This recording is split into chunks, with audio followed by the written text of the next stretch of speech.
Hello, how are you?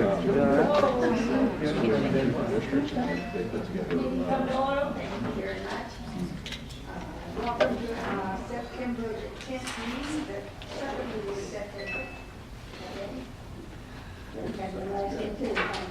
Welcome to our second meeting in September, and a lot of things going on around here. I guess everybody knows all the things that are going on, especially the Euless still here. But do we have any reports from our city council? Well, several of us last night attended the ceramic reception. It was very nice. It was very well done. She was quite entertaining. Not a huge crowd though. Yeah, we were just wondering for it. That was so good. We should have had twice that many people there. I want to comment, Mayor, the fire department, they did their usual great work, taking care of my mother-in-law on Friday night. Just want to send my gratitude to the fire department. Oh, good, she was all right. She got back out of the hospital on Sunday. Good response, good care.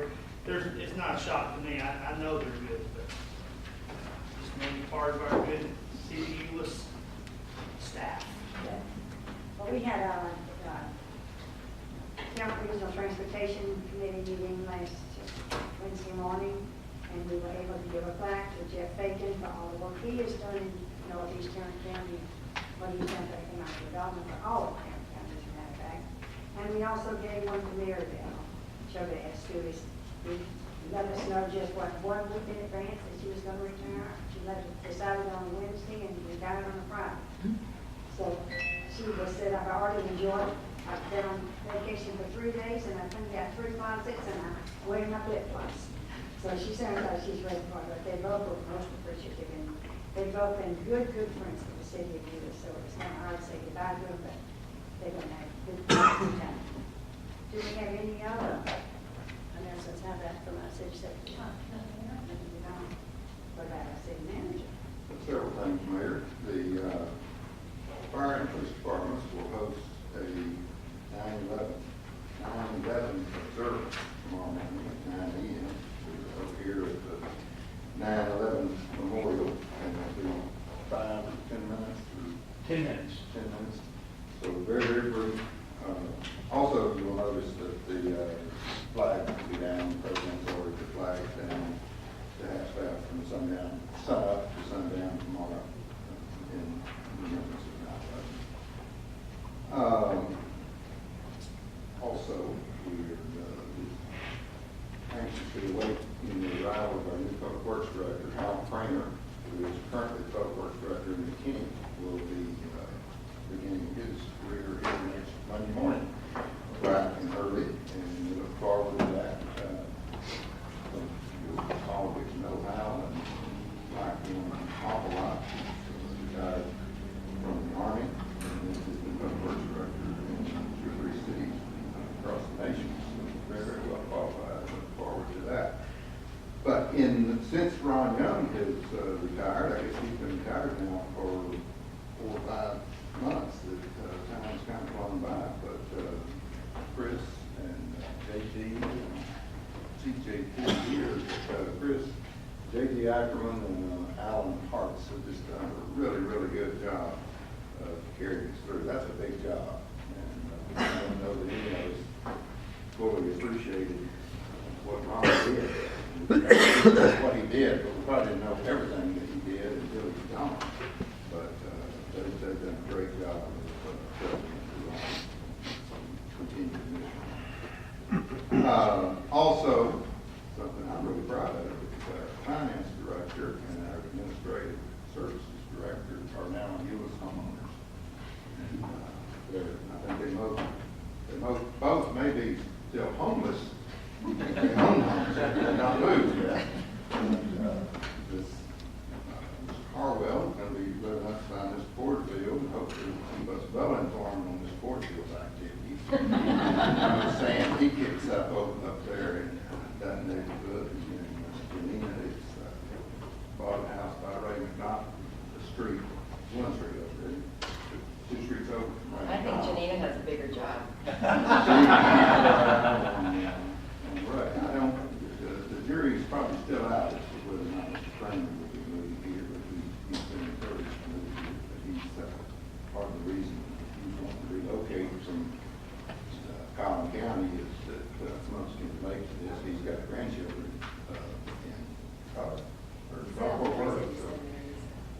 close he thinks he needs to be to the finish. Hopefully we'll be able to get him there. And then to Sherry, y'all did good on the concert. And Megan, y'all did good. I wish we had more people there, and we looked at how we maybe can publicize that better. But that was really, really good quality entertainment. I think there were probably more people there than it really seemed like. I tried to count it one point. I counted about 60. 60? Yeah. Okay, so I got to 50, and I couldn't count any higher than that. That's just a big room, but there's room for more. So anyway, Mayor, I think that's all we have other than our agenda items here. We will kick that off then. I'm sorry. Yes, sir. We'll kick that off with Mr. Landers bringing us the code update. Subsidy deal.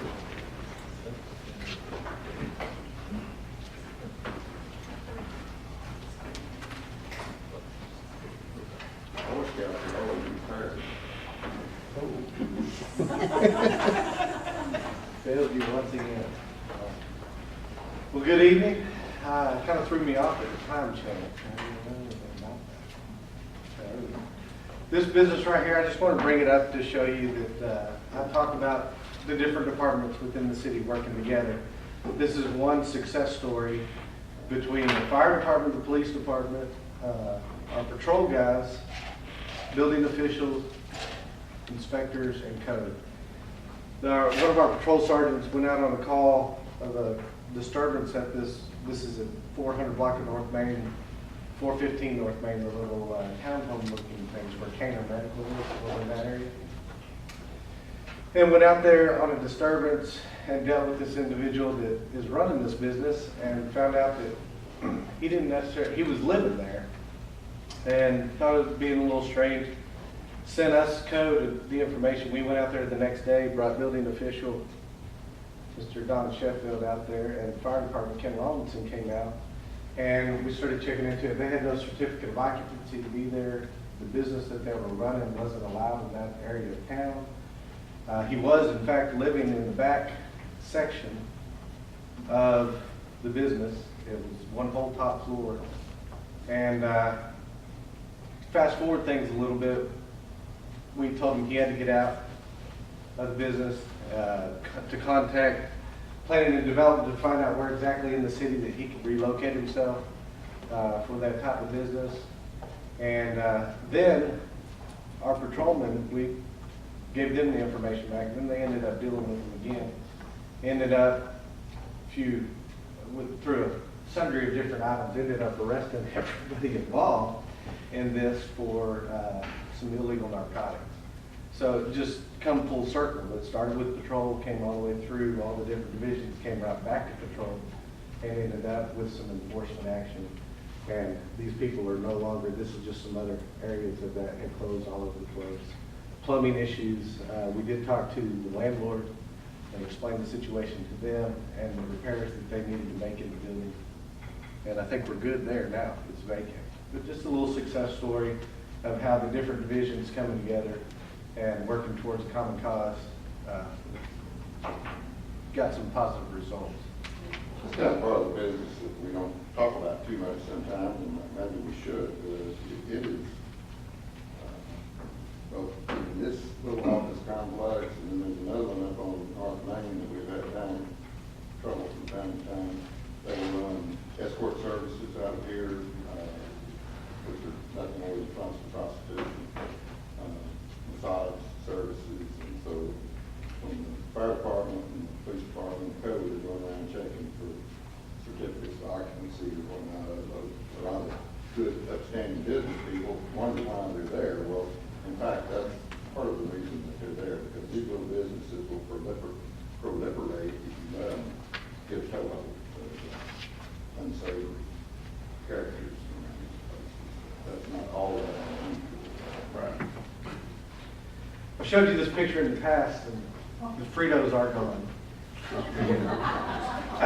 This is what it looks like. We're talking about a border out in Morrisdale. I'm not Morrisdale, Westdale Hills. Sorry. Thank you. Freudian slip, sorry. But this is they've cleaned up the area inside the house. Another shot, clean. This is another one we're dealing with in Wilshire Manor Apartments. This is their living room. Not much living going on in there, just much storage. This is their car outside, so it matches the interior. But the code guys are working with them and also working with MHMR trying to get them some help on top of trying to get it cleaned up and get it taken care of. It's just another room inside that same apartment. So, not much room for actual living space. That's some of the things that they deal with. When they're out there doing apartment inspections, they run across things like this. They have to shift into a total different gear and start working it from a different angle. This piece of it on top of doing the apartment inspection. So kudos to them for taking the time to try to get them out, trying to remedy the problem. This is at a local apartment complex, Shadow Creek Apartments. We went out one day. I was driving through the complex and found this and found people in those holes digging and trying to dig underneath the building to fix plumbing issues. None of them had a permit. Called Mr. Sheffield and his group out there. They gave them an order to stop working, made them come get the appropriate permits.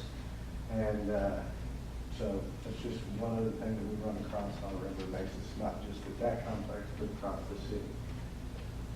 This just shows you at one apartment complex that we're dealing with.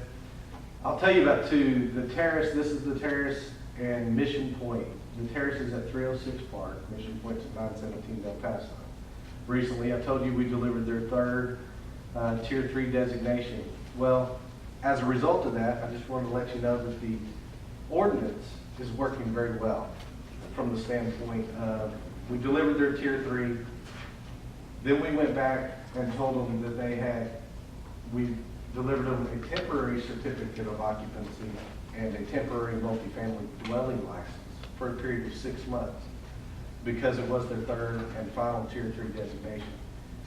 And we told them that during that 6 months, they had to fix everything that was wrong with the property or they faced further action by the city. They were kind of shocked, some of them. One of them, the Terrace, kind of knew we were coming. Mission Point was a little shocked. But in further meetings with them, they voluntarily gave us all the information we need. We've been able to go through and document what vacant apartments they have, who's the leaseholders, and how long those leases are good for. Everything that's spelled out in our ordinance, they worked with us and gave us all the information. One of the complexes I've heard from as late as today, met with the actual owner of Mission Point, and he is complete and totally on board to do whatever it takes to satisfy the city. So that was a positive meeting today. But this just shows you that a lot just hanging there. I mean, these are things that they can fix very easily. This is one of them. This right here is at the Terrace. If you see the crack, obviously it sticks out, but look at the bottom where the bottom rows of brick are wet. During their inspection, they're walking around doing these. We inspect the vacant units on the inside. In this complex, they have 108 units. 64 of them are vacant.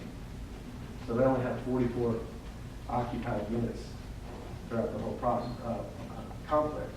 But on this bottom row, you see it's wet there. That's the reason why it's wet. You see the bathtub's on full blast. They're sitting there running, filling up the apartment. And it's running out through the bottom of the weep hole. They're paying their water bill. Well, I guess. I hope so.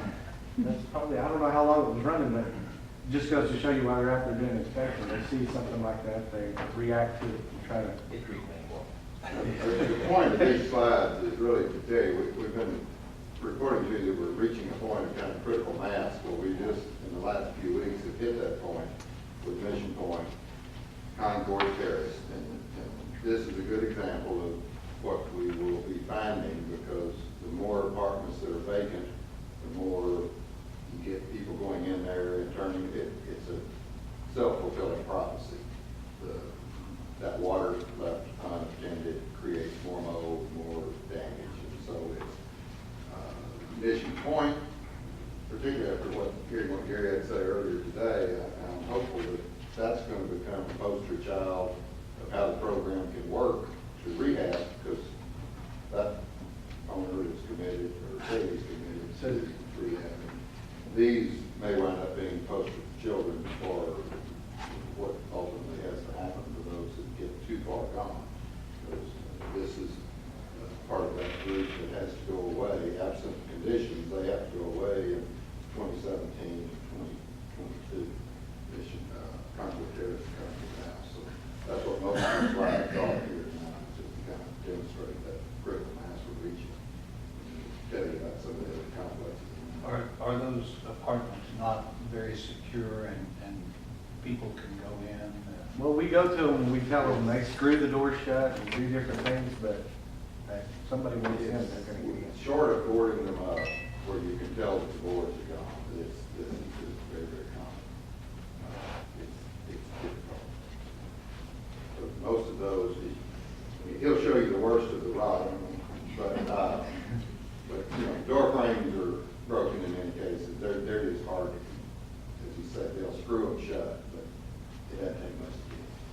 So You can push the door in and the door frame goes with it. Some concern here is that how much time it's going to take for them to monitor the fact that these folks can no longer lease apartments. So they're going to have their hands full with monitoring that, because it's not just this one. Right. So it's coming back. 5 of them altogether. Go ahead. All right, just wood rot, like Gary said. This is, you know, I reported several months ago that Concord Terrace was replacing all the landings and walkways and stuff. Well, this was one of their replacements. You see the 4x4 that's actually holding up the eave of the roof that's supposed to be bolted to the ground. And the inspector there's pulled it away. It's not even attached. You can see that the lightweight concrete's already cracking. They didn't put the appropriate belly into that, and the water's already leaking in behind it and cracking the concrete. Again, this is an outside breaker box. That's the outside of the resident. You see the staircase is just rotted away at the bottom. And that's a landing coming down where the two staircases come together off of the second floor. Gary, you mentioned the name of the apartments, and I just don't know where those are. You know where Burgundy Towers is? Where the Burgundy Tower parking garage is? Directly across the street, the ones that sit up on the hill. Across? Where Mid-City's Pond is? Yeah. Okay, right across Highway 10 from Mid-City's Pond. Oh, okay. Northeast of Yeah. your old bank. Yeah, I know. Just shows you more wood rot on the landings and such. The Mission Point that you mentioned a while ago, that's the south side of what's Old Kmart.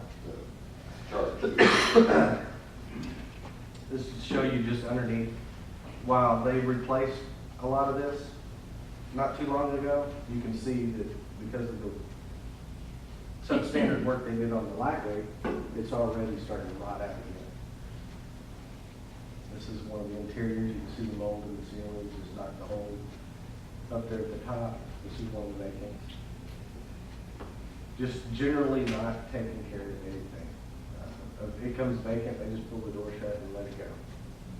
Don't do anything to it.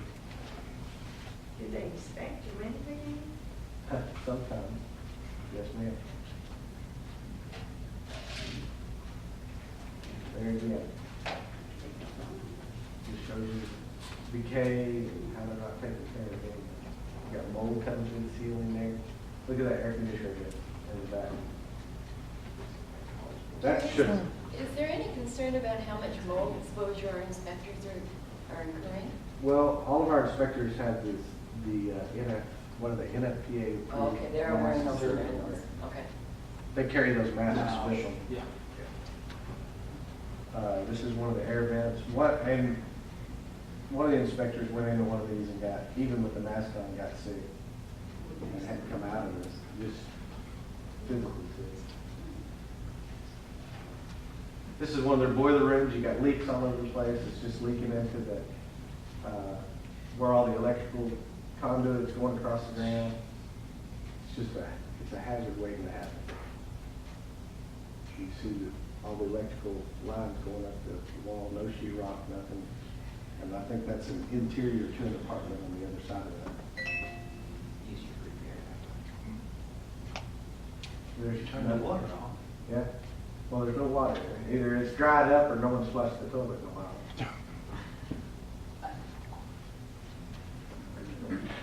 Yeah, these are some other complexes throughout the city, not necessarily down in that corridor. We've talked about this many times before. This is the top of a staircase going up, and it works off of support from the landing, and you can see that the header bolts are coming out of that staircase. We find that very common across lots of properties. It's just a maintenance issue. We're trying to teach the maintenance people not only to pay attention with they're sturdy, but also to look at this area and make sure that the bolts aren't back down. They'll do it over time, but if you just take care of it, deal with it as you go, it becomes less of a problem. Electrical conduit coming out of the bottom where the conduit's separated. There's another, that's on 333 East Denton. That's not a real old complex, not real new, but you can see that it's rusting out at the bottom just like some of the older places, just from lack of maintenance and lack of taking care of it. Then we go into just the general stuff that they do on a regular basis. Trailer that's parked in the yard, obviously going and talking to the owner, getting them to move it. Things like this where fire department deals with it, we also deal with it from the trees being too close to, they have to have 15 foot of clearance underneath them. And we deal with people all the time, needing to trim their trees. We contact them. Most of the time, I'd say 98% of the time, they're willing to do whatever needs to be done to trim the trees up. We're still seeing a lot of dead trees across the city and dealing with those. This one's dead right here. Contacted the owner. They've taken that tree out. You see a nice pretty picture of the water tower in the background. You can pretty much tell that's way up on the north end. And then we deal with things like this. High grass and weeds. Someone's obviously living there. They got to walk through that every single day. I don't understand why they can't see that it's a violation. Trimmed it down. There is some landscaping in the front. Kind of still looks a little bit bad, but they've trimmed all the grass. This is the backyard of the jungle. This is what that area looks like now. You couldn't even tell that there was more of the backyard before. That's what it looks like at this point in time. And then this is I don't know what restaurant this is behind, but it's a grease trap, and the grease trap is overflowing and not being taken care of. And one of the code guys found it on a health inspection and contacted them and got it all cleaned up, got the trap re-secured, and the appropriate drops on the ground to keep it dried up and ready to grease. That's the day in the life of the code guy.